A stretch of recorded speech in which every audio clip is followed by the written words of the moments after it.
All right, these are all the problems that I sort of skipped over in class. I'm going to work them out so that the video will be on Moodle so that you could see how to work each one. If the first one's here, solving geometric mean. If you're solving a geometric mean, remember that your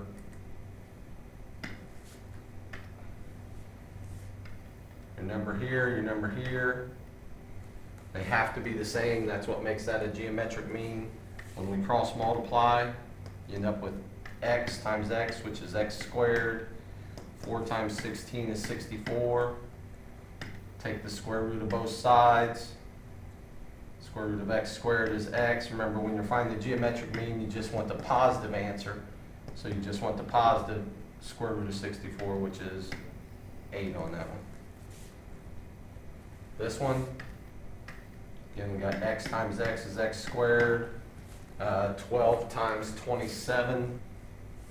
12 times 27 is 324. Take the square root of both sides. Make sure you got a calculator each day when you come in. Square root of x squared. Remember the square root. The radical and the 2 cancel out, so you're left with just x. Take the square root of 324, and you get x equals 18. And again, just the positive 18. One like this one, notice they've already given us the geometric mean, and we're trying to find one of the other numbers. We still do the same thing, cross multiply. 9 times 9 is 81.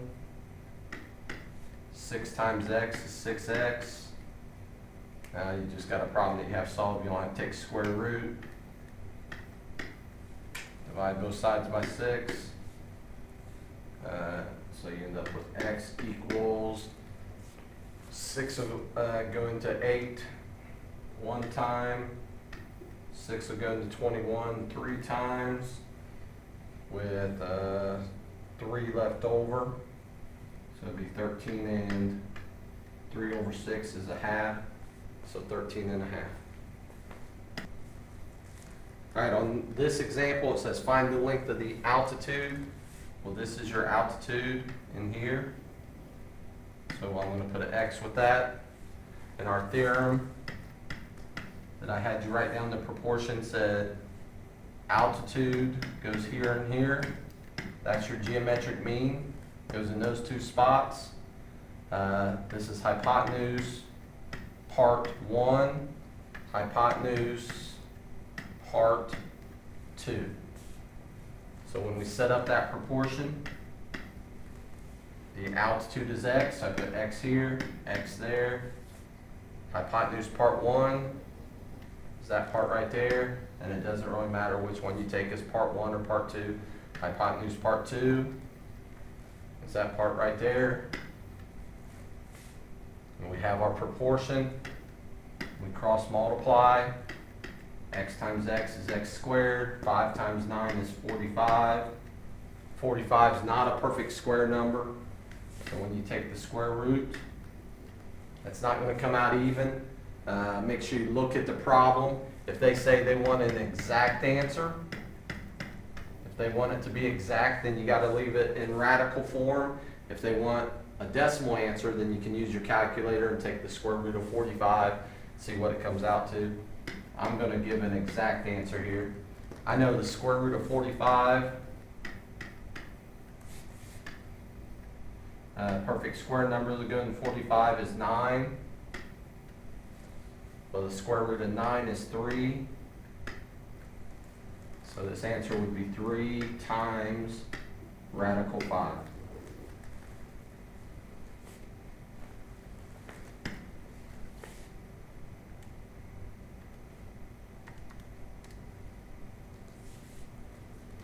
And if they just ask you for a decimal answer, you could have used your calculator, and you use your calculator and you'd said something like x is 6.7.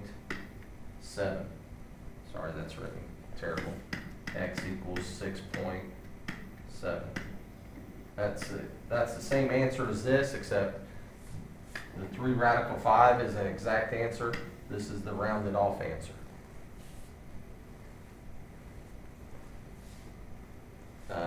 also something I'll probably start using in class a lot instead of equals. Since we rounded it off, it's better if you do like two little tildes or the wavy equal sign to show that it's an approximate answer. All right, this next one, we're actually finding all three of these things.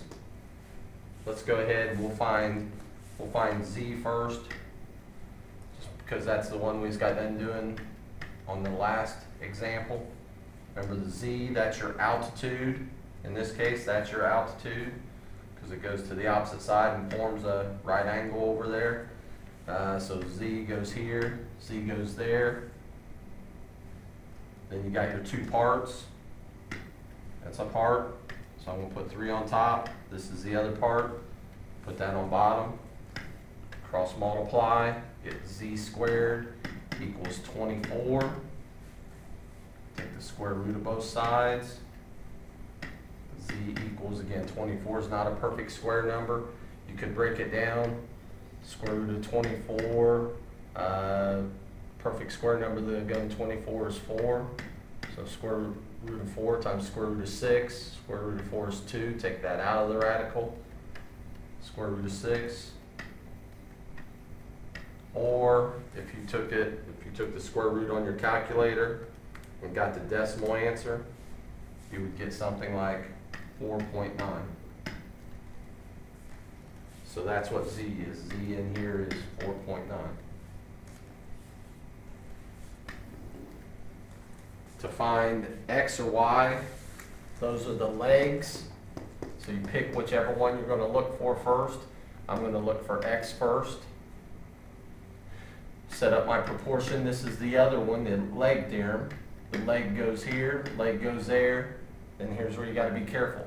The part that's hooked to that leg, you want the part of the hypotenuse over here that's hooked to that leg. Well, that's the 8. That goes on top there. And then down on bottom over here, you want the whole hypotenuse. Well, this whole hypotenuse this time, you just add these two and you get 11. So hypotenuse part on top, leg on bottom, leg on top over here, whole hypotenuse on bottom over there. Cross multiply, get x squared equals 88. Take the square root of both sides. You end up with x equals, again, 88 is not a perfect square number, but a perfect square number that'll go into 88. 4 will go into it for sure. Make sure you find the biggest one, that way you can reduce it down all the way. And 4 is the biggest, so square root of 4 times square root of 22. Well, square root of 4 is 2, so 2 radical 22. Or if you did a decimal, you just take your calculator and take square root of 88, and you get about 9.4. So x over here is 9.4. All right, to find y, so if we're looking for y, I'm going to set up a proportion.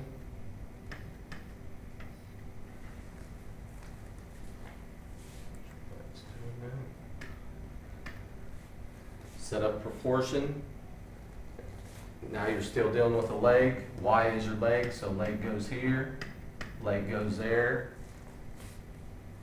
The part of the hypotenuse over here that's hooked to the Y is a 3, so that goes on top. On bottom, you want the whole hypotenuse, which is 11. So it's sort of set up like the last part that we did over here. Cross multiply. Y times y is y squared. That equals 3 times 11 is 33. Take the square root of both sides. Square root of y squared is y. Square root of 33, this is one of them where it's a lot easier because no perfect square number will go into 33. So I would just leave my answer the square root of 33 instead of changing it to the decimal. If you did change it to a decimal, just take your calculator again, hit the square root of 33, you get 5.7.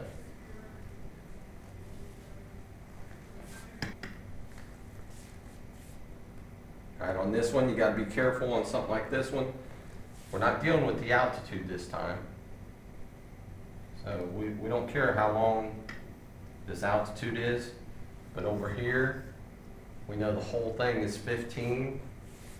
We know that this leg down here is 5. We're looking for z, x, and y. I'm going to set up proportion. This time, let's find, let's see, what do we want to find first?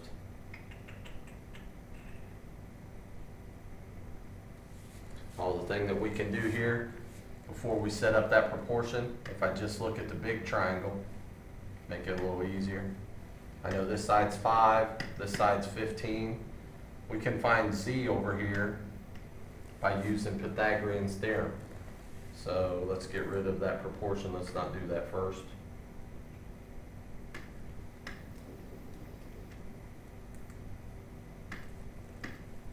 Let's do Pythagorean's theorem. We do 5 squared, that's one of the legs, plus z squared equals 15 squared. 5 squared is 25, z squared, 15 squared is 225. Subtract 25 on both sides. Make sure you're careful. We're not looking for the hypotenuse every time. That's 200. Take square root of both sides. Square root of z squared is z. Square root of 200, that would break down into square root of 100 times square root of 2. Well, the square root of 100 is 10, so you got 10 radical 2. That's what z is.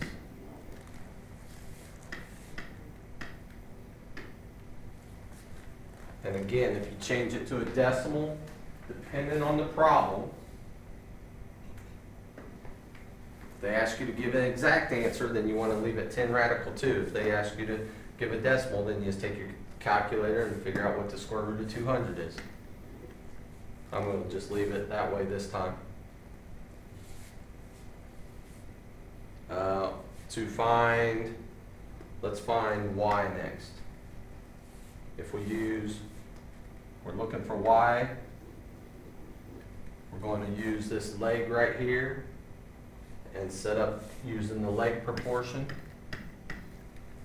So if the leg is 5, 5 goes here, 5 goes there. And then the part that's hooked to the leg, that's the y, goes up here. The whole thing, which we know is 15, goes on bottom over there. Notice that these two numbers, the 5 and the 5, are still the same. That's the geometric mean, that's the leg. We cross multiply. 15 times y is 15y. 5 times 5 is 25. Divide both sides by 15. You end up with y equals, no, 15 won't go into 25 evenly, but we could reduce it down to 3 and 5. 5 over 3 are 1 2/3. Or you could leave it 5 over 3. Doesn't matter either way. So y is 1 2/3. Well, now we could go back and set up a proportion using the 10 radical 2 over here to find the x. But an easier way is, if we know this whole hypotenuse is 15, and we know y down here is 1 2/3, then to find x, we just know x equals 15 minus 1 2/3. Well, then that means x has to be 15 minus 1 2/3. Again, if you have a calculator that does fractions, you could use that. You shouldn't have to really. Equals 13 1/3. So x here is 13 1/3.